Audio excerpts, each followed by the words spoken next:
If we were to monitor our speech, then the main two common illnesses of the tongue will be number one, that we excessively talk too much. Sometimes we use certain speech when there is no need for that speech. And unfortunately, this becomes a habit of a person where he is just constantly speaking without even thinking about what he is saying. So the illnesses that we have covered so far are in relation to the evil speech that we have mentioned, and how to get rid of that evil speech. For example, backbiting, lying, namima, tail carrying, all these are in relation to evil speech. But the illness of the tongue that we will be studying today is not actually evil within itself, but rather it is something that can be a form of destruction for yourself. It can lead you to further trouble. It can cause you to regret certain speech that you have said. It can cause you to break your relationship with your spouse. It can cause you to break ties with your relatives and your friends, to such an extent that even your own children can distance themselves from you because of this bad habit. So if a person who has a habit of talking too much, then the people start to move away from this person because they don't like a person who has this bad habit. Furthermore, at the time of anger between a husband and wife, then the one who has a habit of talking too much will always go one step ahead. The person with this habit will be the first one to argue. Not only that, but many of the times they will be the cause of the argument in the first place. Because the person who talks too much, then he is the one who doesn't really think about what he is saying before he actually utters the words. And it could be that later on this person will be regretful of what he has said. Umar bin Khattab radiyallahu anhu used to say that I have never regretted my silence. As for when I uttered my speech, then I have regretted that over and over again. Subhanallah, someone like the ranks of Umar bin Khattab radiyallahu anhu is telling us that he has said a few things which he has regretted. But in regards to his silence, he has never regretted that moment. What we learn from this is the moment you say something, the moment you utter your speech, then you can never bring that time again. You will always regret that speech, that only if I did not say such and such things. But the reality is, once you have said it and you did not think twice about saying it, then this will only bring regret to yourself. So what we learn is that we should always think twice before saying any words. Allah subhanahu wa ta'ala mentions in the Quran, مَا يَلْفِظُ مِنْ قَوْلٍ إِلَّا لَدَيْهِ رَقِيبٌ عَتِيدٌ. Allah subhanahu wa ta'ala says, there is not a single word which a man utters except that with him there is a watcher, there is an observer who observes everything. Every single thing that you say is being written down. Every action that you do is being written down. This is referring to kiraman katibin. Allah subhanahu wa ta'ala says, وَإِنَّ عَلَيْكُمْ لَحَافِظِينَ. And indeed we have appointed over you the guardians. Kiraman katibin يَعْلَمُونَ مَا تَفْعَلُونَ. Kiraman katibin, they know what you do. So these are the two angels which Allah subhanahu wa ta'ala has appointed over every single human being. The job of these two angels is to write down every single speech, every word that is uttered from the mouth of the person, every action which he does, and even the wrongful thought that a person has. However, he will not be sinned for the wrongful thoughts unless he actually carries them out. Now Allah subhanahu wa ta'ala has fixed these two angels. These two angels will do their job till the person's death. The moment a person dies, then these scrolls are wrapped around his neck, and on the day of Yawmul Qiyamah, he will raise with these two scrolls around his neck. Allah subhanahu wa ta'ala will say to every single one of us, Ikra kitabat, kafa bi nafsika al-yawma alayka hasiba, that read your book, for indeed you are enough today to do hisab of it yourself. It mentions in the books of tafsir that some people will be given their book in their right hand, and some will be given on their left hand, and they will be reading their scrolls what the angels had written. Abu Umama radiallahu anhu, he mentions, and this narration has been mentioned in the books of Tafsir, under Surah Isra verse 13, narrated by Abu Umama radiallahu anhu. He says, the Prophet ﷺ said that there will be some people who will be reading their scrolls, all the hisab of what the angels have been writing down. And they will say, "Oh Allah, I did such and such deed in this life. I did all these good deeds. Why are they not written down?" Then Allah subhanahu wa ta'ala will respond and say, they are erased because of these evil speeches that you did. Because of the backbiting and the slandering that you did, certain deeds will not even be found in the kitab. It will not even be written down. So it goes to show that how careful we need to be of what we utter. So just to mention on a side note, what it means by Kiraman Katibin. Kiraman Katibin means the honorable writers. And what it means by Raqibun Atid. Raqibun and Atid are not the names of the two angels. Raqib means a watcher, the angel who is watching. And the word Atid means that someone who is ready, the angel who is continuously ready to write down everything that you utter and everything that you do. It is a misconception that the names of these two angels is Raqib and Atid. And the reality is that it is not known from any authentic sources that what these names of these two angels are. So the lesson to be pointed out here is that we need to be very careful, we need to be mindful, and we need to think before we speak.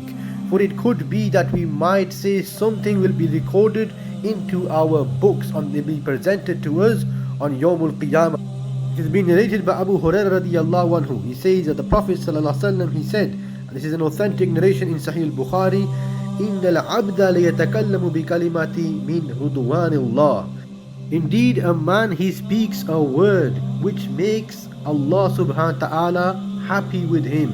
لَا يُلْقِي لَهَا بَالًا. He did not really think much of these kind words or these good words.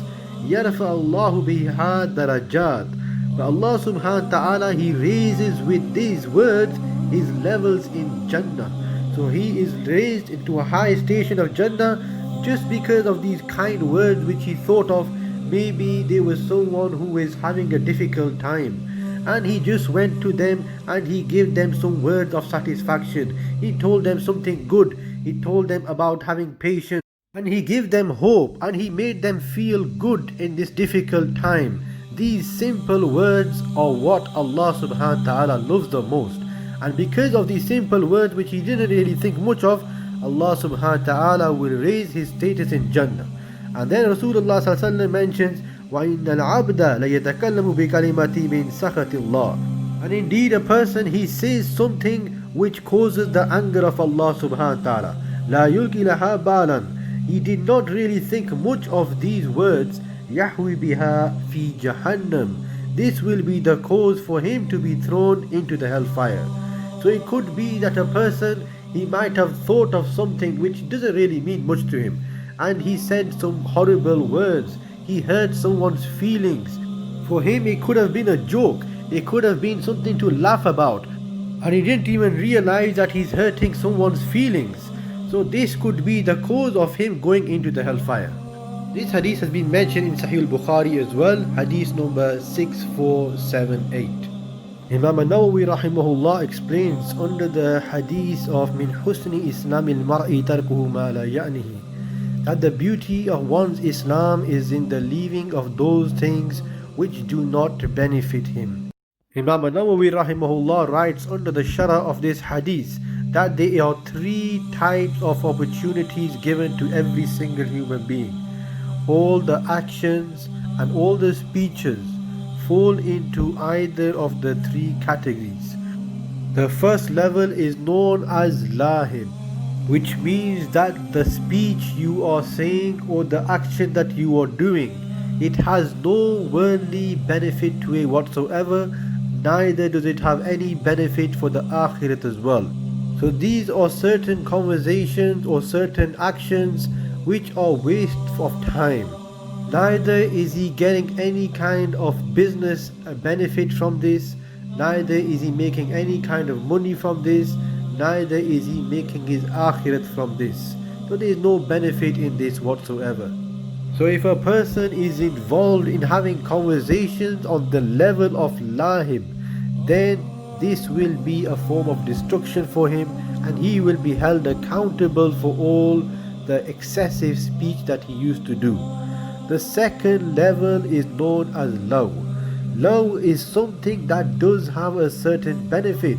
It does have some kind of good in it, but it is distracting you from achieving something more beneficial. For example, a few brothers who get together and they are always talking about business matters and how they can make some money. So this is something which does have some benefit, and Allah subhanahu wa ta'ala recognizes this. And it is for that reason it is permissible to have these kind of conversations. However, these kind of conversations will stop you from doing the zikr of Allah subhanahu wa ta'ala. So every time you fall into these kind of conversations, you need to ask yourself, then am I benefiting from this in the worldly aspect or not?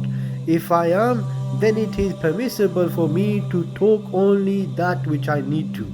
After that, you should not get yourself involved in these kind of conversations, and you should rather focus on that which will benefit you in terms of your speech.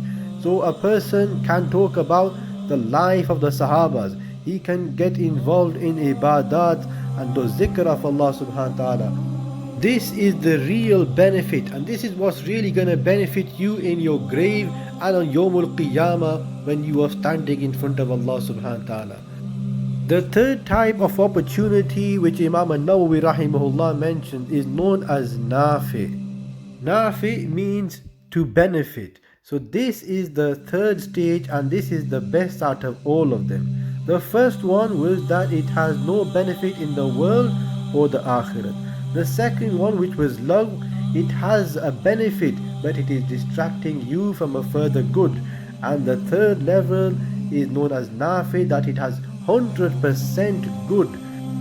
So when a person is seeking knowledge, when he is reading the Quran, when he is involved in ibadat and zikr of Allah subhanahu wa ta'ala, then this is 100% good in this life and in the akhirat as well. So these were the three opportunities which Imam al-Nawawi rahimahullah has mentioned that a person gets in his free time. May Allah subhanahu wa ta'ala make us amongst those who are benefiting in the worldly aspect and in the akhirat as well. So the question that arises is that how do we get rid of this illness, a habit that we are so used to of excessive speech, of talking when there is no need to talk? Because the reality is, once it becomes a habit, it is extremely difficult to get rid of these habits unless a person is monitoring himself continuously with the help of the scholar or a sheikh that can help him get rid of these illnesses. The honest truth is that very less people actually even challenge themselves, and they even rectify the illnesses by themselves. This is very, very difficult a person to acknowledge and to accept the fact that he is suffering from any of these illnesses, because the nafs will not simply allow the person, or this person is too busy in the worldly matters and he does not give any time whatsoever to learn about this knowledge or to even focus on the spiritual aspect of the person. One of my Sheikh Mufti Anatullah Sahab used to say, when a person cannot control his desires and he continues to do a sin a number of times, then this sin starts to become a habit. And when it becomes a habit, then it is very difficult for a person to leave that sin. The habit remains inside the person and it grows just like a person grows in age. So just like an example of a child who is not be able to control his desires of his toys, his sweets, and his parents allow him to have whatever he wants. And what's going to happen is these desires will remain in the child, and as he gets older, these habits will change, but they will change not into toys and sweets, but rather according to the age of the person. So when the child becomes a teenager and he could not have controlled his desires at the early stages, now the nafs will order the person to do whatever he wants, to fulfill all the desires as a teenager. So the nafs is getting stronger and stronger as he is getting older. And then when a person becomes old, then he doesn't have the same desires as he was when he was a teenager. But now it is about position. It is about getting well known with his name. It's about how much properties he can get. It's about how much lands he can get. So this is now the person's desires which he could not control early on in his life. So similarly is with the illness of excessive speech. If this illness is not stopped at an early stage, then throughout his life, whether he's a teenager, whether he's an elder person, he will continuously have this habit of speaking excessively and speaking whenever there is no need for him to speak. Rasulullah ﷺ told us a cure for all of these illnesses, and he said, Al-wahdatu khayru min jalisi su'i, that being alone is better than being in a bad company. Subhanallah, Rasulullah ﷺ is telling us one of the first steps which need to be done in order to be protected from these illnesses.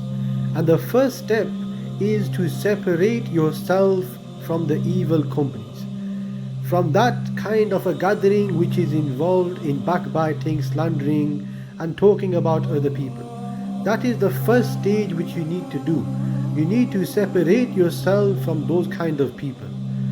Then the Prophet ﷺ went on to say, وَالْجَلِيسُ الصَّالِحُ خَيْرٌ مِنَ الْوَحْدَةِ, that being with a good company is better than being alone. Because now that you have separated yourself from the evil people, when you are on your own, shaitan will come to you and he will whisper many things to you.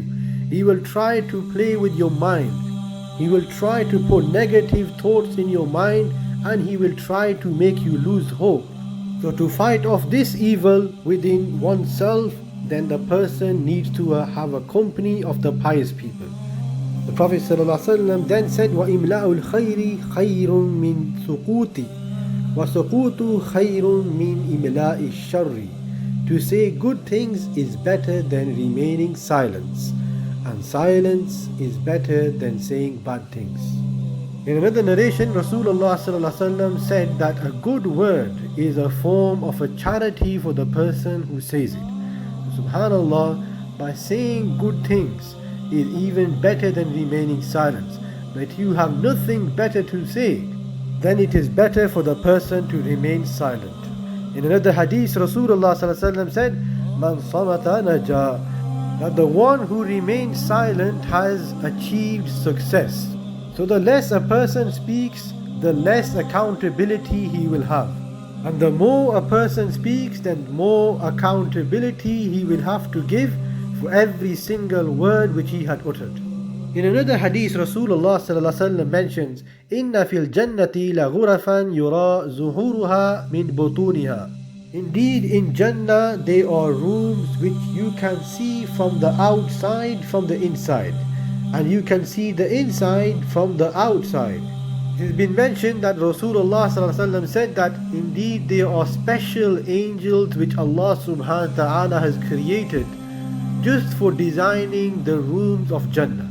So just like me and you, when we buy a house and we want to decorate our rooms, so we think of ideas of how we can decorate, what paint should we use, what decoration should we use. Exactly the same way Allah subhanahu wa ta'ala has created some angels who have been created just for this purpose. And their whole purpose is to design your room in a way which you cannot even possibly think of. So when the Prophet ﷺ was explaining this, the Sahabas asked, Liman hiya ya Rasulullah, who are these houses for? The Prophet ﷺ said, Liman atab al-kalam, those who say good words. So the ulama mentioned what is the meaning of atab al-kalam? Those who do not hurt the feelings of other people, those who have purified their speech, and those who know how to have adab and respect in their speech as well. The Prophet ﷺ went on to say, وَأَطْعَمَ الطَّعَامِ, and those who feed other people, وَأَدَامَ الصِّيَامِ, and those who regularly fasts, وَصَلَّى لِلَّهِ بِاللَّيْلِ, and those who pray in the night time for the sake of Allah subhanahu wa ta'ala, whilst the people are sleeping. In another hadith, Rasulullah said, Inna ahl al-jannati la yatara'awna al-ghurafa fil jannati. Indeed, the people of Ahl Jannah, they will be able to see each other in the lofty mansions of paradise. So in between the 7 levels of Jannah, there are another level of 100 in between each one of them. So the 100 levels in between each one of them, the palaces of Jannah will be there, and that will be the distance between the skies and the earth. And this is the only time a person of Jannah, when he sees another person who is so far ahead, just like we see the skies, and you can see how far ahead it is. Like that, a person will be seeing a palace of another person who is a level higher than him. Each level will have many mansions, and the only time a person will ever regret something in Jannah is that only if he was tested more in this world, only if he was tested with poverty, only if he was tested with more trials and hardship. So I could have also got the higher level of Jannah, just like that person whose mansion can be seen from the distance between the skies and the earth. May Allah subhanahu wa ta'ala give us all Jannatul Firdaus and to act upon what has been said. وَمَا عَلَيْنَا إِلَّا الْبَلَاغُ.